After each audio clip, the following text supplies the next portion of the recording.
सभी को नमस्ते। आज का विषय है माइंड गेम, दिमाग का खेल।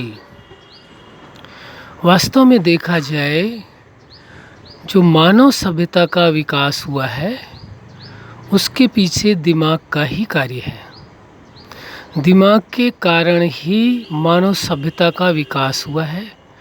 साथ ही जितने भी रिसर्च किए गए, चाहे वो धार्मिक अनुसंधान किए गए, खोजें की गई, चाहे वैज्ञानिक खोजें की गई, इंसान चांद तक पहुंचा, जो कुछ भी आज तक मनुष्य ने अचीवमेंट किए हैं उसके पीछे इंसान का दिमाग ही है, माइंड ही है, जिसके कारण ये विकास हो सका है, जिसके कारण उन्हें इतनी सुख सुविधाएं और उपलब्धियां हुई हैं। लेकिन आश्चर्य की बात तो यह है, जिस दिमाग का इस्तेमाल करके मनुष्य इतना सुखी है, संपन्न है, इतने सुख के साधन बनाया, सब कुछ किया, लेकिन जब उसी दिमाग का उपयोग वह माइंड गेम के रूप में करने लगता है, अपने रिश्तों के साथ, पति पत्नी के साथ, पत्नी पति के साथ, भाई बहन के साथ, माँ बेटे के साथ, दोस्तों के साथ, हर रिश्ते में जब वो माइंड गेम खेलता है, जिसके कारण वह रिश्ते अधूरे रह जाते हैं, वह रिश्ते पूर्ण नहीं हो पाते। पूर्ण होने का भाव यह है कि वह रिश्ते बीच में ही टूट जाते हैं। विचार करो, ईश्वर पिता ने, या गॉड कहें, अल्लाह कहें, खुदा कहें, वाहिगुरु कहें, या कोई सुप्रीम पावर कहें, जिससे भी आप मानते हो वो आपकी मर्जी है, नहीं मानते हो वो भी आपकी मर्जी है। तो आप यदि ये स्वीकार करते हैं कि उसने ये दिमाग दिया है, या प्रकृति ने आपको दिया है ये दिमाग, तो उसको यूज करने के लिए दिया है, सुख पाने के लिए दिया है, सुविधाओं को एकत्र करने के लिए दिया है, ना कि माइंड गेम खेल करके खुशियों को समाप्त करने के लिए, दूसरों को दुख देने के लिए, दूसरों के साथ धोखा देने के लिए ये दिमाग का इस्तेमाल इसलिए नहीं मिला। लेकिन हुआ क्या, वो सच्चाई आप सभी अच्छी तरह से जानते हैं। हम ये नहीं कह रहे कि आप ऐसा करते हैं। हमारा कहना है कि यदि कोई ऐसा करता है तो आप जानते होंगे, जिसके कारण, ये माइंड गेम के कारण आज ज़्यादा से ज़्यादा लोग दुखी, परेशान हैं, अशांत हैं, रिश्तों में कड़वाहट है, रिश्तों का वो सुकून, वो सुख, वो मिठास नहीं अनुभव कर पा रहे हैं, अपनी कमाई हुई संपत्ति को भी यूज नहीं कर पा रहे हैं। कोई माइंड गेम खेल करके आपकी संपत्ति लूट लेता है, आपको धोखा दे देता है, कोई दोस्ती के नाम पर, कोई रिश्तों के नाम पर, कोई किसके नाम पर। ये माइंड गेम बहुत ख़तरनाक है। एक बात हम बताना चाहेंगे जो हमने महसूस किया है, माइंड गेम का सिद्धांत है, जो किसी और के साथ माइंड गेम खेलता है, अंत में वह माइंड गेम उसके ही अपोजिट पड़ता है और उसका ही नुकसान करता है। चाहे वो रिश्तों में खेले, सगे संबंधियों के साथ, कई बार देखा गया है कि पति पत्नी के साथ माइंड गेम खेलता है, जिसके कारण वो रिश्ते खराब हो जाते हैं। पत्नी पति के साथ माइंड गेम खेलती है, कभी कभी तो माँ बच्चों के साथ माइंड गेम खेलती है कि बच्चों को बाप के अगेंस्ट कर देती है। कई बार ऐसा करते हैं कि बच्चों को ही दूर कर देते हैं, अपने आप से माइंड गेम खेल करके दूर कर देते हैं। जब बच्चे इस रियलिटी को समझते हैं कि हमारे साथ हमारे अपनों ने ही माइंड गेम खेला है। हम ये नहीं कहते कि हर माँ बाप ऐसा करता है, हम ये कहते हैं काश यदि कोई करता है तो प्लीज़ इन रिश्तों के साथ, अपनों के साथ माइंड गेम ना खेलें।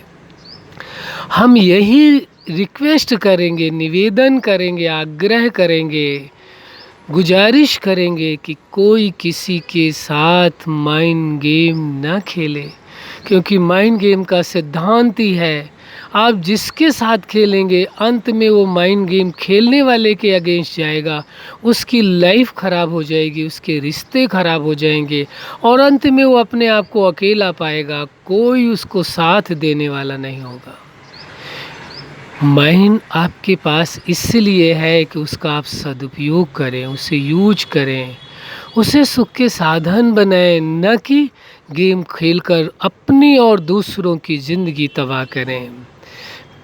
प्यारे साथियों, प्यारे भाइयों, प्यारी माताओं, बहनों, किस शब्दों में हम कहें, ये बड़े दुख का विषय है, बड़े अफसोस का विषय है। बहुत वेदना होती, बहुत दर्द होता है जब ये पता चलता है उनको कि हमारे साथ हमारे अपनों ने ही माइंड गेम खेला, हमारी ज़िंदगी तबाह की, रिश्तों को तोड़ा। तो क्या आप इस सच्चाई को समझकर यदि कोई आपके साथ माइंड गेम खेलता है तो उसमें अपने आप को सेफ रखना है, बचकर रखना है, लेकिन पलट कर किसी के साथ माइंड गेम नहीं खेलना है।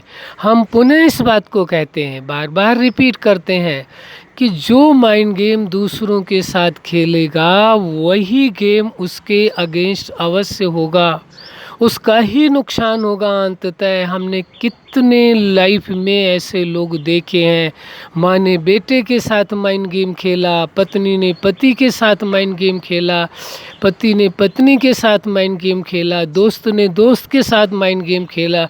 परिणाम अंततः हमने यही देखा कि जिसने माइंड गेम खेला वो ही अंत में अकेला रहा, ना उसके साथ कोई खुशियाँ बांटने वाला होता है और ना ही उसके साथ कोई गम बांटने वाला, ना कोई सुख बांटने वाला उसके पास रह जाता है, ना ही कोई दुख बांटने वाला रह जाता है।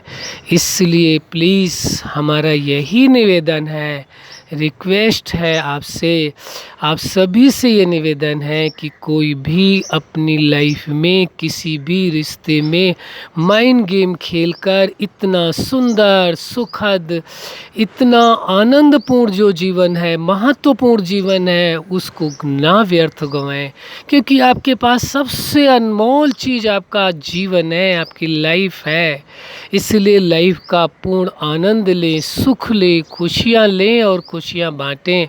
माइंड गेम खेलकर ना अपने जीवन को ख़राब करें और न किसी के जीवन के साथ खेल खेलें। तो प्यारे साथियों, प्यारे भाइयों, प्यारी बहनों, प्यारी माताओं, बुजुर्गों, हम सभी से पुनः ये निवेदन करते हैं कि कोई भी किसी के साथ माइंड गेम ना खेले। इसका दर्द बहुत ख़तरनाक है। कभी न कभी आपकी लाइफ में यदि ऐसा हुआ होगा, किसी ने आपके साथ माइंड गेम खेला होगा, तो प्रैक्टिकल एक्सपीरियंस आपको अवश्य होगा। इसलिए जिस दर्द को आपने झेला हो वह दर्द किसी और को नहीं देना है। एक अवसर है आपके पास, ये जीवन आपको मिला है, इस जीवन को पूर्ण होश में, पूरे होशो हवास में, पूरे शिद्दत के साथ, पूरी लगन के साथ जीना है। इसे हर पल का सुख लेना है, हर पल का आनंद लेना है। इसमें ही सबसे बड़ी भलाई अपनी है, दूसरों की है।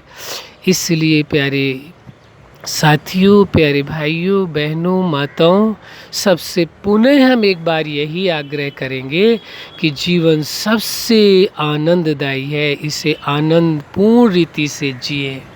अच्छा, आप अपने जीवन में सफलता के शिखर तक पहुँचें, यही हमारी हार्दिक शुभकामना है।